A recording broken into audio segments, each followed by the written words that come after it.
Hello and welcome to Gaia Blooming GPS. This is our weekly tarot and oracle reading with me. I'm Mimi and I'm here with Lala, who just came running up, charging up, really cute, and wants to come join my lab. And Nicole is here and she will actually be pulling cards. Well, Lala will not be pulling any cards.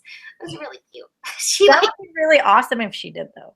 I know. Well, but we'll give her an option to pull a card and see what she does because she wants to be a lap kitty. So we're gonna start off pulling a card for the last week of Sun in Sagittarius. Next Monday we shift into Capricorn. So the last week of Sun in Sagittarius. Oh, she's totally into pulling cards right Is she pulling? Oh, did we freeze? now. Can you hear me? Oh, yep, gotcha. Okay, Lala just pulled a card from out of my stack of Sagittarius cards. She really likes the maturity card for Sagittarius. And I really like the maturity card in alignment with the goddess card that I pulled. I pulled Pele, Divine Passion. And I feel like the maturity card, this is like the Saturn card to me. And this is the card of responsibility. Are you responding to your desires? How are you showing up for yourself? How are you showing up for the infinite possibilities? Sagittarius is such an amazing time for cultivating that kind of energy in your life. So it's up to you. You know, the world, I don't want to say the world's not going to hand it to you because the universe loves handing you things. But sometimes it also requires the work of, it's funny because we were just talking about this, but sticking with it. Holding space for it, working towards it in your mind, going within, doing the inner work, looking at your stress around it, looking where the monkey wants to pop your bubble. Maturity is a work, and it's a constant work in process. So I think, you know, as we finish up the Sun in Sagittarius, working towards these infinite possibilities, looking at our beliefs, looking at our truths, looking at our divine passions, the fire within. Be willing to do the work. Be willing to look where that stress comes in. And the final card that I pulled was the conditioning card for Sun in Sagittarius. And I take that as, you know, a lot of this stress, I feel like, comes from those places where we're conditioned. It's almost like we get stressed out when, you know, we're not reaching those infinite possibilities, when we're not allowing ourselves into the desires that we have. It causes stress because our soul is like, no, this direction. And we're like, no, I'm a sheep. I can't go in that direction. I must follow my other sheep. I must be with the sheep. So it's time to move past that into your maturity, into your responsibility, showing up for yourself, showing up for your passion, showing up for your desires, showing up for those infinite possibilities, and yet at the same time, not being afraid to be the magic school bus explorer, going within, looking at what's holding you back, because it's never outside. It's inside stuff that needs to be worked through, looked at. Nicole? Yeah, I'll be honest with you. My reading is different cards, but very similar message. So I'm going to start with the Return of Spirit card, which I have the Change of Mind card.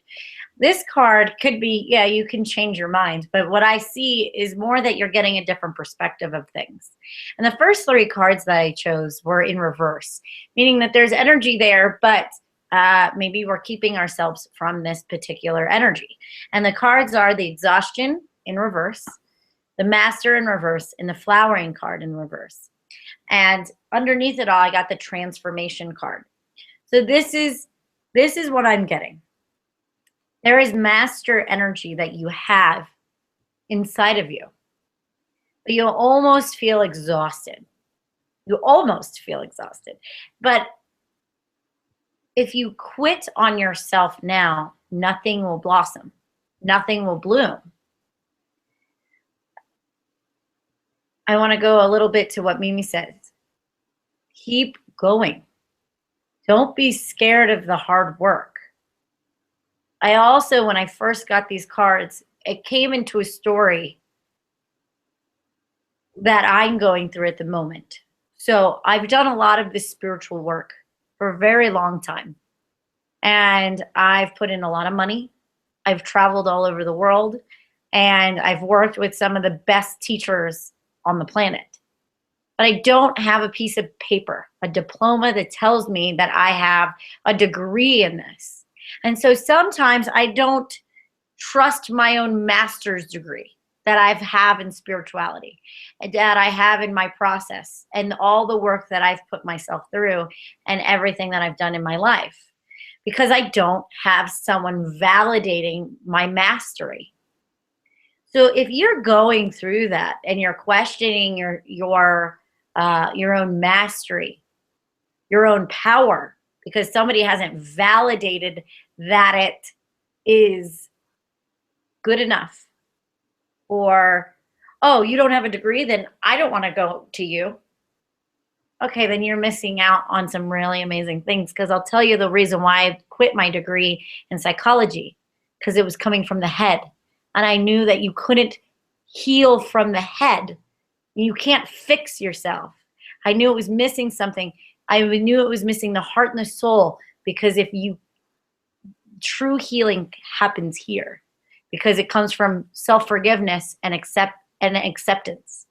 And I knew that you needed something deeper. So knowing this, I knew this, and I got a deeper experience of life instead of just sitting in a classroom. But I still need that validation of mastery.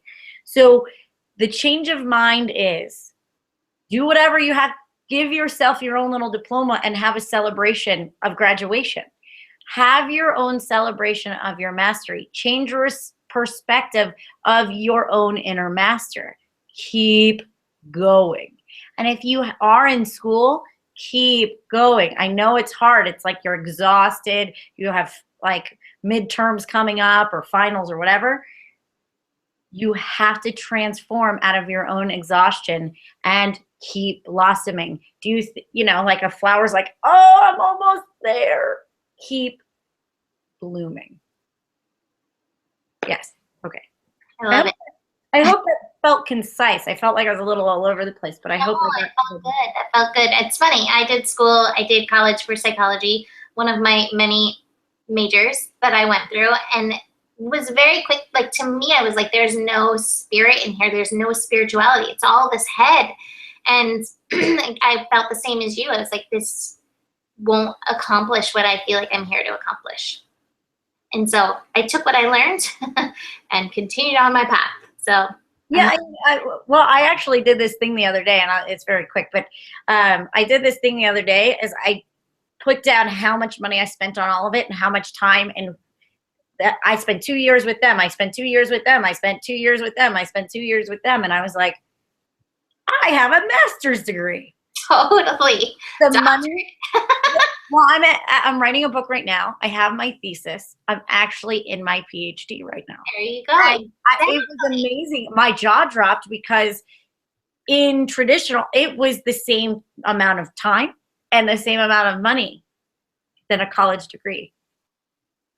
I just did it in my own, because in schooling and in career, I have Aquarius. I did it in my own little Aquarian way. I love it. That's so funny. Perfect. Yeah. So if you need to do that, give yourself permission. Yeah. To have the validation that you need to do what you need to do, to master what you need to master. Absolutely. So speaking of Aquarius, we're moving into the moon in Aquarius. The moon shifted into Aquarius today, early this morning. And, it's funny. In my horoscope, I talk about two things with Aquarius this week. I'm talking about your vibe and then your tribe. And I love the cards because I feel like they're so that. So which one I'm going to start with? I'm going to start with experience. Okay, so your experiences, your vibrations, basically, your energy that you're putting up. Aquarius is about like the vibrations, your energy that you're putting up. They're bringing you experiences. And from then, you can find your way into furthering your vibration, hiding from your vibration, whatever you decide to do with your experiences. But what Aquarius is hoping that you decide to do with this is fall into the place of abundance, recognizing the abundance of the lessons, the abundance of the joys, the abundance of the beingness that you can experience. The Zorba the Buddha. I love this card. This card is actually very much my Aquarius theory, because I always say, like, the glyph of Aquarius, it has those two lines, and some people are like, oh, those are water, and some people are like, oh, that's, you know, that's the vibrations, that's the electricity of Aquarius. I like to look at the Aquarius glyph, the two lines, as like the two worlds, spirit world and like the physical world, and how Aquarius, when it's like fully in its full nature, embodies both of them. And that is the lesson of this card, this abundance card, Zorba the Buddha, is the connecting to spirit and then connecting to this world. That's your vibration. That's your human experience. That's your spirit having a human experience vibration. So get into this. And you know, the other card I pulled, it's moment to moment. It's here and there. It's always a coming back into that place, into, oh yeah, I'm a spirit having a human experience. How am I going to work through my vibes? How am I going to decide to experience this? Am I going to enjoy it for its lessons? Or am I going to dismiss it as like, no, that shouldn't have happened to me? It's up to you. It's up to you what you're going to do. So, and with that, I pulled Be Strong, Sekhmet. You are stronger than you think you are. Your strength assures a happy outcome. Your strength, your vibrations, your strength in being true to you assures a happy outcome. Keep going. Enjoy the experiences. Notice them as experiences. Like, it's not good or bad. It is. It's an experience. And be strong in it. And I feel like that was kind of all over, but it made sense in my head. So we're going with that. I think that's the energy of both of us today. It's like, it's here, there, and everywhere, and hopefully there's a through line. There's a through line, right? So what I got, and this is going to take me back to something that me and Mimi talked about, because I got the two cards I have are creativity and integration in reverse. And this creativity card is inspiring me to say, if you are feeling doubt in your own experience, know who you are, know your creative vibration, know that it is time to put yourself out there, and you are the only one that is blocking your own integration of everything that you are, the good, the bad, the ugly, the mistakes that you've made, the little slip ups. And I'm going to go back to, you know, the first part of that reading of, don't be scared of hard work. Yes, when you are going through a journey, you are going to doubt yourself, and you are going to doubt whether you should put yourself out there or continue to put yourself out there. It's so easy when you're going through the plateau phases or the desert phase to quit, to let it go and not believe in yourself. Those are the days, like, are you going to really quit on yourself in the middle of the desert? Because if you do quit on yourself, you're probably going to, what's the word? Dehydrate yourself. You're not gonna have water, and you're not gonna be able to get through the desert. When you're in the middle of the desert, keep going. 1 foot. Don't worry about so much. Just don't lose hope. Don't lose hope. 1 foot in front of the other, and integrate everything you're learning from this experience. Because yes, if you have a question in your heart right now, whether or not you should put yourself out there, or, you know, maybe you've been writing and you want to put yourself out on the internet, or submit something, or get a new job, or ask that girl or guy out that you really like. Yeah, take flight, connect to other people, allow yourself to put yourself out there, and trust all of the experiences that you have and integrate those. It's okay, and you're meant to do this, and it will work out. You just have to push through the cocoon of self-doubt and fly anyway. Even though you might be scared shitless. Do it. So wait, it can be scary. I feel like I feel like it gets scary when we we tune into reality of the shoulds of the world. The shoulds of the world can be pretty scary, especially when your shoulds don't match the shoulds of the world. You're like, oh, I can't do it that way. I can't get my master's degree in psychology in school, but I can do it this way. It's scary. Because you have to trust yourself, and it's the unknown. When you're in the desert not knowing, I mean, the reason why you want to quit is because, well, if I put in the effort, am I ever going to find water anyway? And it's like, okay, you could sit in the desert and you know you're not going to find water, or keep moving and you just might. Right. But it's hard to not know, to be in that unknown and to not know where the water is. And that's scary. Like, it doesn't look like I can't see it on the horizon. Keep going. Keep going. The unknown, the frontier. Yeah, explorers. All in the spirit of Sagittarius. Sagittarius, yep. All right, so next we move into Moon in Pisces on Wednesday. And I gotta say, I pulled some really interesting cards for Pisces. The first cards I pulled was the burden, isolation, suppression. And I was like, wow, you know, those are some intense cards, especially for a sign that can be, you know, more of a dreamer, a daydreamer, the energy of dreams, the energy of intuition, the energy of spirit. But I think it's saying, hey, this stuff is coming up. It's coming up because Saturn is in Sagittarius. So, you know, and we just went through that our first Saturn-Neptune square. We're going to be going through some more of them. And sometimes, you know, I think this kind of tunes into the through line of like holding space for yourself. Honoring what's right for you. Sometimes it feels like a burden because other people are going to be like that rooster and be like, no, you shouldn't be doing that. And then you honor yourself and you get isolated. You know, some people are like, I don't like what you're doing. I'm not going to talk to you. I went through that. And then there's the suppression, the people who are like, no, you can't do that. And still, the through line is your consciousness. Being true to yourself, being true to your soul, rebirthing as yourself. So there's, you know, there might be some tough stuff coming up with this Pisces energy. It does square the Sagittarius energy. And it, you know, with Saturn in there, like really we can get so sucked into that Saturn world of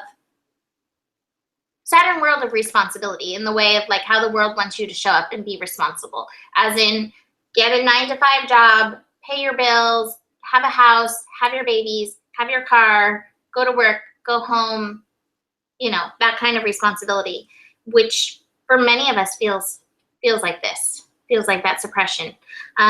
Instead of those dreams that we have to like touch the world, be one with the world, speak to the world, share our consciousness with the world, help the world rebirth into the innocence, into what we actually came for. So don't let go of those dreams. Don't let go of what you're feeling called into. You know, that desire, that energy. Keep moving into it. And from the goddesses, I pulled Ma'at, fairness. The situation will be handled in a fair and just manner. And I see this kind of as like, even more so as like the balance card. You know, look at, she has the scales. Like it's a very Libra card. You'll find your balance. You'll find your balance so you can pay your bills. You know, everything's going to work out. But don't let these energies, you know, these things that the world throws at you to stop you. Don't let it stop you. It doesn't need to. When this happens, like I said in my horoscopes, I was definitely working through some of these things last week. When this happens, don't ignore it. Be willing to go within. Be willing to do the work. Be willing to look at where it's coming from. And you will move past it. And through that, you'll gain that deeper sense of consciousness. Don't do the Pisces thing and do the escape. Don't just drink your way through it. Be willing to go within. I promise you it's worth it. And I promise you insight comes from it. Yeah. So I'll just piggyback because you got the rebirthing, I got the birthing. Same thing. And I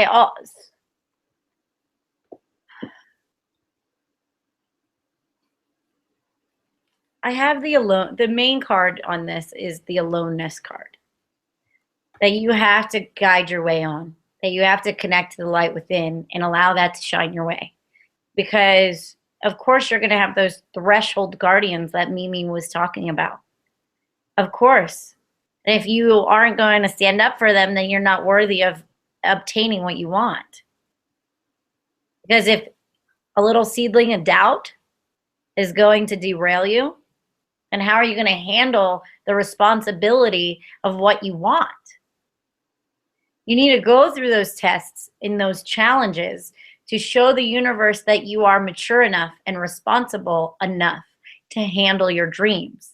Because if there are cracks in that foundation, once you get there, you could take a shortcut, but once you get there, it won't lack any substance. Am I frozen? I don't know if I'm frozen. Let's see. I don't know if it's me or Mimi. Either way, I want to keep going. So you have to continue to birth what you're creating. You have to continue to allow yourself to go through those labor pains, because the other card I have is power. Don't give your power away. But I want to read this. Remember, though, the process of giving birth involves going through labor. You may be feeling a lot of pressure at the moment, but discomfort during labor is natural. Don't give in or lose hope because of it. You are doing the right thing. Don't let small disappointments or upsets lead you to thinking you're not on the right track. You are. Pain is just a natural part of labor. Continue to follow your guidance, your alignment. Move through the struggles and move through the quote unquote threshold guardians. So Mimi dropped the call dropped for Mimi. So I'm going to continue. So that was Wednesday, moon in Pisces. Friday, we have a moon in Aries. And with this Aries energy coming online, with this, moving out of Pisces and all of this, Aries is a really good time to move forward. So if we're feeling all those like threshold guardians and all of that in this Pisces energy, I'm guessing that we're going to find Aries is going to tell you to finally push through and move on. Let me pull my cards real quick. I usually pull them on the spot. And so what I'm getting is the laziness card, and that's in reverse. And the laziness card, if you look at him, there's all this glass, and he thinks that he's comfortable. He thinks that everything is going fine, but there are cracks in the glass, and things are about to shatter. And that's okay. If things shatter, if things start breaking loose, it's actually a good thing. It's like, if you feel like you plateaued, even if things feel like they're falling apart, it means that there's energy moving. And instead of going into that fear or doubt, tune in and see what you need to let go of. Because if things are falling apart or things are starting to crack in this Aries energy, it means that it's trying to get you into your own harmony again, and you have to let something new go. Because I got this starseed energy, and the starseed energy says that you have a bigger purpose, and you can't just be complacent, that you have to allow things to fall apart or break apart that isn't serving you or in your divine harmony or alignment. You have to allow yourself to trust your soul, trust your mission, if that makes sense. Mimi is still not here, so I'm a little like, because I like to see what her insight is on that. But maybe I should just move right along. So Saturday, Mercury, oh great, Mercury goes into its shadow period. So what that means, so we've all heard about the dreaded Mercury retrograde, but this is when it is not retrograding yet, but it's starting to go in its shadow period. It's starting to get ready to go into a retrograde period. So things might still get a little wonky. Our communication gets a little different. You might want to slow down making any plans or contracts or things like that. And so we can have a rest for a couple weeks. So this particular Mercury in retrograde that we're going to go into it's in Capricorn, and it's going to hit like the first degree of Aquarius. So we're going to feel a Mercury retrograde more in Capricorn. So as this starts coming online, you might be making plans, but you're going to be able to, because Capricorn's all about making plans and, controlling your situation. When it retrogrades, you might find that the plans that you made aren't going to work through. It might have been one of those things to get you to where you need to go, and then you just have to reorganize and replan on how you're going to move forward. So the cards I am getting for the Mercury shadow period for the next week and a half, I believe, I have the Totality card. This is so perfect for a shadow period. Totality card means, and what I get from this card is that it's, if you look at the girls in the air here, it's one has to be let go to get to the next stage. So there might be a bit of a leap of faith. You might not know if it's going to work out, but you're just going to have to do it and see if, the other person catches you, or that, that it takes flight. And it might not take flight. It might just get you to the next place that you need to be. Also in this Mercury shadow period, I have a start of a new adventure. So you might be planning a new life for yourself. You might be planning how perfect is that though? I mean, we're going to be going through this around the new year. So of course it's ending off this cycle and really beginning to see your life in a new way in 2016. And the only way that you're going to have any clarity of the new life